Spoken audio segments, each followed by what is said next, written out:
Appreciate you asking me to come here today to talk for a few minutes to the quarterback club. The reason I'm in town is whenever the Saints have a Sunday night or Monday night game, the last 3 or 4 years, WDSU kindly has asked me to come back and participate in a pre-game show. I'm sure you've seen it, and then a post-game show, and gives me an opportunity to come back to New Orleans, see some of my friends. I love the people here. When I walk around the streets, they're always very friendly, and of course I enjoy participating in the show with the people at WDSU. They're very hospitable, treat me well, and it's fun to come back.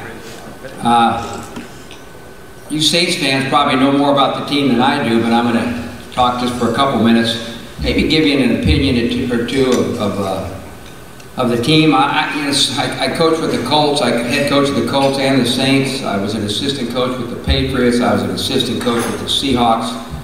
But by far, not even close, my favorite team that I follow is the Saints. I root for them no matter who they're playing, and I always had a tremendous affection and love for this city and for the Saints team. You know, one thing I believe in, I know Sean Payton's won 8 straight Monday night games, so that looks good for tonight. But I've always been a big believer that on Monday night games, and when I was coaching, I don't remember them, especially when I first started, they didn't have Sunday nights and Thursday nights, they just had Monday night games. The home field team on Monday nights has an advantage. And the dome is always exciting and all that kind of stuff and loud, but Monday nights are just a little bit more so. And people are there earlier, they get into it a little bit earlier, and when you go out in that field for warm-ups and things like that, you can notice the difference. And these players are on national TV all the time and stuff like that, but Monday night is something special to the players, trust me, and to the coaches, especially the home team. And these rookies that are going to be playing tonight, this will be their first Monday night game, and they're going to be more excited. So it's a fun time. It's a fun situation for both teams that play. But I really feel, and I've always felt this, that the Monday night games, and now I'm including Sunday night and Thursday night games, the home field has a distinct advantage, and I think, you know, this is going to help the Saints. I think, you know, watching this team, the big difference, of course, is the defense. I mean, last year they were horrible. Horrible. This year, I think they're ranked 4th in giving up yardage. So far, after 3 games, the defense is in the National Football League, so you can see a tremendous amount of improvement in this area of their game. Why? Is it Rob Ryan, the new defensive coordinator? Probably, a lot. Do they have some good young players on the team that have made them better? Yeah, that could be 2 of it too. Another one too. They've got a new defensive scheme. They went from a 4-4-3 type scheme to a 3-4 type scheme. Could that be a difference? Yeah, maybe.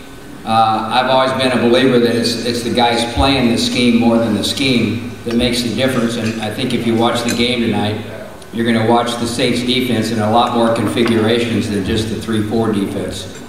So that might be the advantage. But I do think Rob Ryan has brought a lot to this football team to make their defense better. They've had some injuries. When I read the paper earlier in the year and I saw where Will Smith's going to be out for the year, John Vilma out for the year, I'm going, oh my gosh, these guys are in trouble, because here's some really good defensive players, and now they're losing some of their best players, and they were bad last year. You know, what's going to happen this year? But they've got a lot of young kids playing, I understand, and I've always felt this way. And the longer I was in coaching, I felt this way, that experience is a little bit overrated, and talent is more important than experience. And if you've got rookies or young guys that are more talented, get them in there.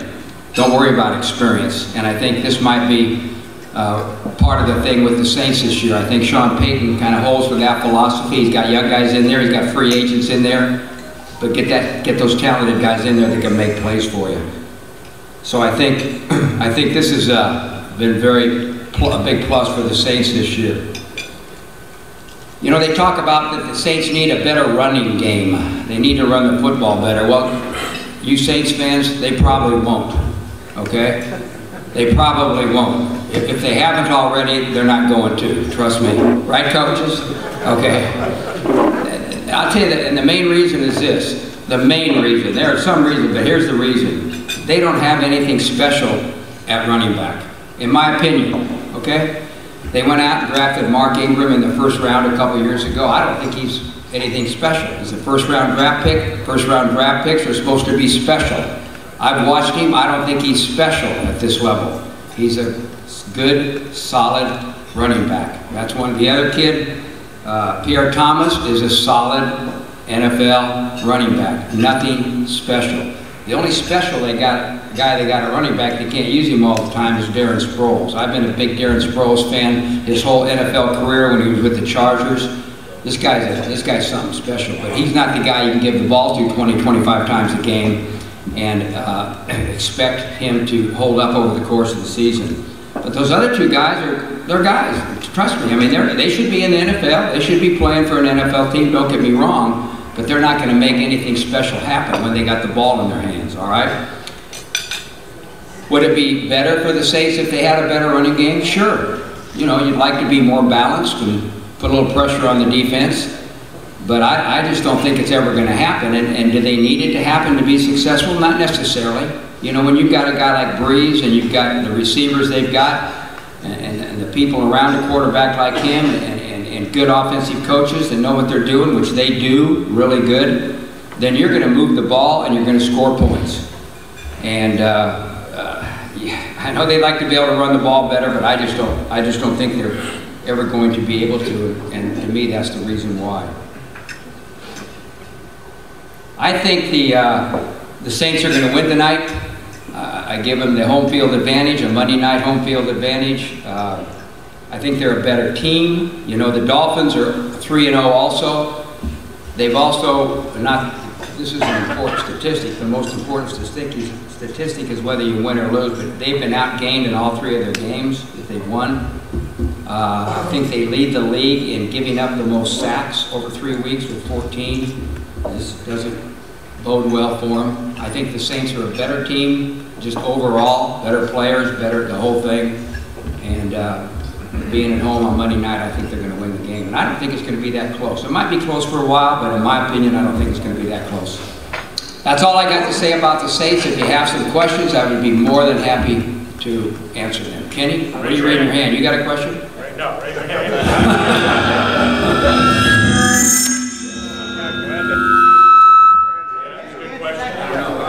That's a really good question. I don't want any questions from you, Trey, because I took enough when I was coaching you. There you go.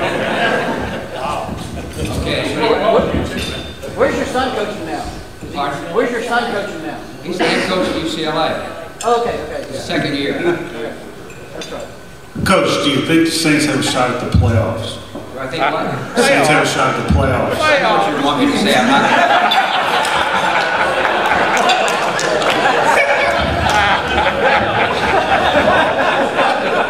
You know how often I get that? You know how many times I'll be walking through a mall or down the street and I'll hear some guy say. Anyway, so I would have been disappointed if you wouldn't have asked me. Anything else? Raise your hand back there. Yeah. Coach, sorry about that. My ear's a little stuffed from this flight yesterday. But yesterday on ESPN, they said that the league is contemplating a 14-team playoff format and dropping one preseason game. I wanted to know if you had an opinion on that. Doing what? I heard the dropping one preseason game. Doing what? Adding on to? Adding playoff teams. Adding more playoff teams and drop. You know, I wouldn't be against that. I kind of support that. You know, you guys know this. The first preseason game is a joke. I think the whole preseason is a joke if you're a fan paying money to go. Now, from a coaching standpoint, you know, you need some preseason games, but other than that, it's a joke. The first game is a joke because the good guys don't play. The guys are going to make the team. The last game is even more of a joke because they really don't play much at all.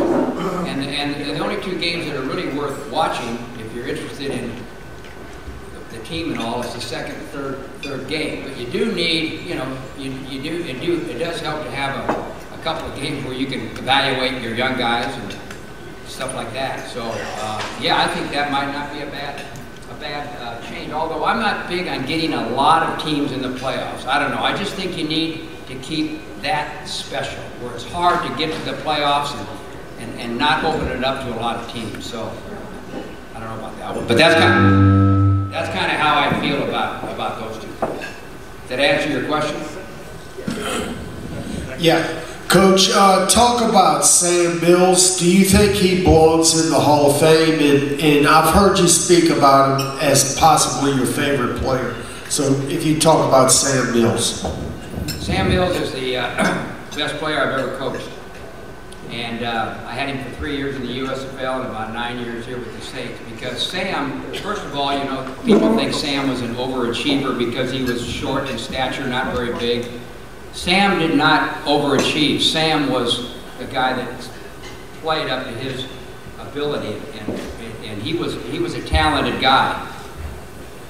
Sam, if you were a coach, Sam epitomized everything in a player that you would want from a player. Whatever you can think of, whatever characteristics you could say, hey, this guy's special, Sam had it. Work ethic, leadership, ability, I mean, all those kinds. I mean, I could go on and on and on. He was a very, very, very special guy. And I'm not going to go into all the details, but anyway, I'll tell you what, I'll say this, and the coaches here sitting up here in front will appreciate this, and this is the honest to goodness truth. I coached Sam for 12 years. I think it was 9 here and 3 in the USFL. I can't ever remember a play in a game or practice where we didn't feel like he was giving his best. You never worried about Sam ever loafing, okay? Whether it's practice or a game. I mean, where he didn't, maybe you weren't going full speed all the time, but if you were going full speed or half speed or walk through or whatever, he was doing it the way it was supposed to be done. That was just his way of doing things, and that was one of the reasons why he was a great player. The thing about Sam Mills being in the Hall of Fame, he can't even get on the dome's wall. And that really bothers me. I mean, I'm really shook up when I talk about that. His name should be up there. It should be up there. Because he was special for this organization and for football in general. Yeah, I'd vote for Sam in the Hall of Fame, but he'll never get in there, but he should be. He's a great player, great guy, great player. I'm a great player. He stayed in first down, second down, third down, covered guys out of the backfield, stuffed the run. Let me tell you one of my favorite Sam Mills story. Have I got a minute, Kenny, for this? Favorite Sam Mills story. And again, the coaches will appreciate it. Had Sam for 3 years in the USFL. We had really good teams because we had really good players. I come to New Orleans, and Jim Fink says, Jim, he says, you got any guys on that Stars team, the Philadelphia Stars, that you thought might be able to help us? I said, yeah. I said, our best player, and we had a number of them that went on and played in the NFL. I said, we had a guy by the name of Sam Mills, a linebacker, and he says, Fink says, yeah, he's that short guy, right? I said, yeah, he was short compared to what, you know, standard deal is. He says, can he play in the NFL? I said, you know what? I don't know. I'm not sure he can. I said, he was a heck of a player for us, but I'm not so sure if he could come in there, because we had some pretty good linebackers, you know, Ricky and Del Rio, who started as a rookie and stuff like that. But anyway, we finally decided to sign Sam, and the Bears were trying to sign him, but the Bears ran like a 4-3. They only had one middle linebacker, and Singletary was there. We were running a 3-4 with 2 middle inside linebackers. So Sam kind of felt like, and he knew me and had a better chance here. So we've been in training camp up at Hammond for a week. And the players all thought I was nuts anyway. But anyway, and Sam signs, and he's going to come to his first practice in the morning. We were going 2 days. We were going full pads twice a day. We've been there a week. All the players were mad, upset. Rifle, pitching, complaining. And that morning, Sam comes out on the field, and he looked short. He looked short to me. I'm going, oh boy, you know, he looked short, because we had some big, good defensive linemen. Frank Warren, Jumpy Geathers, Jim Wilkes. You remember these guys, you Saints fans. I mean, these were big, good-looking, impressive guys. So the first drill that Sam's in is a 9-on-7 drill. It's the offensive line, tight end, quarterback back against the defensive line and linebackers, and it's just a run inside drill. You have to run between, inside. And it's almost full speed. I mean, offensive line's coming off on the defense, and maybe not live tackling, but it kind of gets to live tackling. So Sam gets in the huddle, the defensive huddle with our guys, and he looks short. He looks short. He walks in there, and I'm standing there. Because I know what these guys are thinking. They're thinking of a stupid coach from the USFL's got this little guy coming in here, and he thinks he's going to play in the NFL. So I'm sitting back there saying, "Come on, Sam, you got to do it. So Sam lines up, and he's lined up over like a 300-pound guard. Sam never weighed over 225 pounds. But remember now, he's 5'9", okay? First play, the offensive guard comes out, and they run right at us. So Sam steps up and stuffs this guy, and makes the tackle, okay? Whew, I breathe a little bit easier. Next play, same thing. Sam steps up, stuffs this guy, makes the tackle. 3 plays in a row. They didn't make it down. Sam made every tackle, stuffed the guard. From that day on, and this is a true story now, up until that point, Sam looked short. He never looked short to me in the huddle. He never looked short. And he, from that moment on, he had the respect of our football team. Of course, that grew and grew and grew. But anyway, I'm sorry for going on so long. Yeah. Was that it? Morton Anderson should definitely be in the Hall of Fame, without question. Right now, he should be in the Hall of Fame. There's only one kicker in the Hall of Fame, that's John Stenerud, but Morton should be in, without a doubt, not even close. Thank you.